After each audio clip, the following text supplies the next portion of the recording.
Hi everybody, here is your second working from home lesson for drama. So we are continuing and we are going to bring to a close our hit and run scenario topic for today. Okay, so we are identifying elements of different performance styles and genres, and today we're going to finalise our performance work and consider how to use those techniques to educate our audience. So, in terms of our Unifrog link then, I've got a screenwriter for today. So a screenwriter writes the stories for feature films, TV programmes and computer games. Some of the skills that link with what we will be doing today are our excellent writing abilities, creativity and imagination, storytelling skills and an understanding of dramatic structure, willingness to accept criticism and rejection of your work, and good presentation and networking skills. So, our levels for today then. For a level 1, I'd expect you to show an understanding of different styles and genres of theatre through a basic knowledge of the conditions, plot and character types in your written work. For a level 2 then, you've also begun to develop characterisation ideas that fit more closely with this style and genre, so your characters are appropriate for the story that you are writing.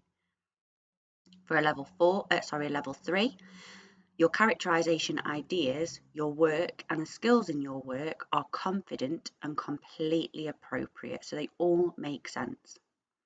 For a level 4, you will show that you've got a full understanding of the style or genre and show this through engaging and effective characterisation ideas within the performance context. So your first task for today then, guys, is our spiritual, moral, social and cultural question, that real life link to our lesson. So you can either write this on the PowerPoint, on a blank Word document or on paper for you to photograph and upload later.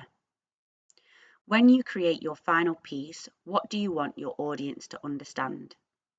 So what do you want them to think about? What are they learning from our performance work? And why is it important for them to understand this?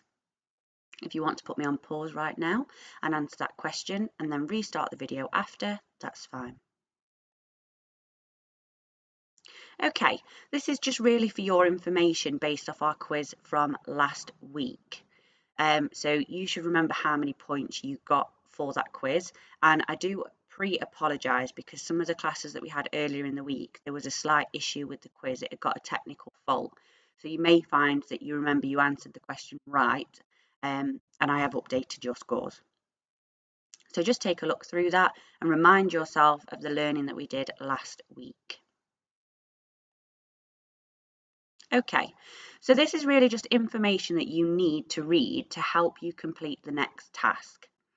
So this week we're going to finalise our topic on hit and run by exploring an alternative ending to the story. You will see in the corner of this slide the scenes that we've already completed in class. Now don't worry if your class didn't do all of them. I know my classes, some of them didn't quite get onto the scene about consequences. Some might not have got to the bus stop scene because of the absences that we had and the time that we had to be out. However, there is a list there for you to have a look at as a reminder. The final scene will be one of your choosing, but we're going to give you some guidance to start you off. So, it's 5 years later. Tony has now fully recovered and is in his second year of university. Barry, now you can decide whether he got away with it and is hiding from the police or is in prison. Friends of who were in the car when they crashed into Tony, each friend has gone a different way in their lives. One has gone to university, one works in a local shop, and another is on the police force, but no one knows that they were in the car during the crash 5 years ago. Okay, so for your main task for today then, we would like you to write a short script of this scene of your choosing. You can choose whether this is based on Tony, Barry, or one of his friends from the car. We would suggest that the scene is based around something that reminds the person of the crash or something to do with it. For example, Tony could be asked by one of his new friends at university to go on a road trip. Think about how he might react to that. Is he worried about getting in a car? Is he concerned about something that might happen again? Does he have a flashback of the incident and get scared? Barry could be applying for a new job if he's on the run, trying to start a new life. But his interview is by the person who was actually the eyewitness at the scene, okay? Because we didn't actually decide what the eyewitness's job was. So it could be that unknowingly he's applying for a job in that person's for that person's career. Think about the eyewitness. Do they recognise them straight away, or does it take them a little bit of time to recognise them? Do they ask them, "Do I know you? Have I seen you before?" Yeah. And also think about how they react when they realise that it's him. Or you could base it on one of the friends. Do they find themselves in a similar situation, and how do they react? To the right hand side of the screen, you'll see an example of how a scene should be written down. Each character name should be in bold or underlined if you are writing on paper, and the dialogue should be next to it. Okay. For the higher levels, you should be adding stage directions in italics. Now, if you want to put something in italics and you're not quite sure how, so that's when the writing looks slightly slanted, you highlight the word you want in italics and press Ctrl and I, or put them in a different colour if your device doesn't allow this. Some things then to consider when you are creating your scene. For the Tony and Barry scenes, think about how the crash had an effect on their mental health. Have they developed a fear, an anxiety, a rage about it maybe? And for the friends from the car, how other people treat them if they know about their involvement in the crash. If, for example, you were doing the scene for the friend where they are a police officer, could it be that they confide in somebody and they react negatively? So, these are the instructions you need to complete this task.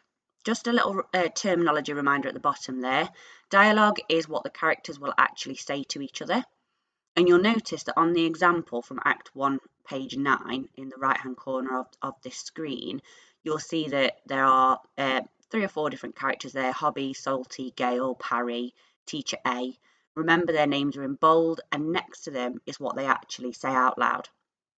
The stage directions then are an instruction in the text of the play indicating the movement, position, or tone of an actor, or the sound and lighting effects. So again, if you just have a look at the example there, you'll see that it says when a certain character exits, or if there should be music playing at that time, or it might, if you look further down, Gail and Hobby say something at the same time, and it does say there in brackets together to indicate to the actors how they should be doing something.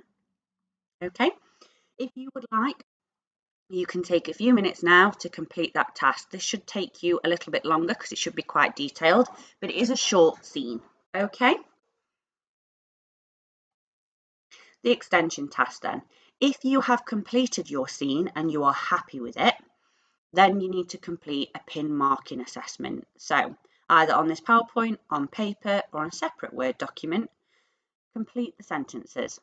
I think the most positive thing about my work is, I think I need to improve.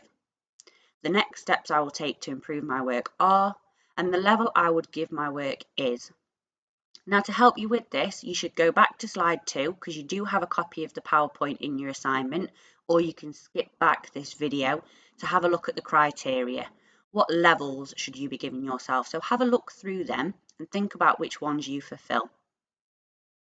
If you've got any remaining time, please spend that completing your improvements. And if you're on a laptop, please do put them in a different colour so we can see where you've improved. Or if you're on paper, just draw a bubble around your improvements, just so that we can see the difference. Okay, if you need any help at all, we will be available via the chat throughout the lesson, and we will pop back at the end to check in with you as well. Good luck, guys.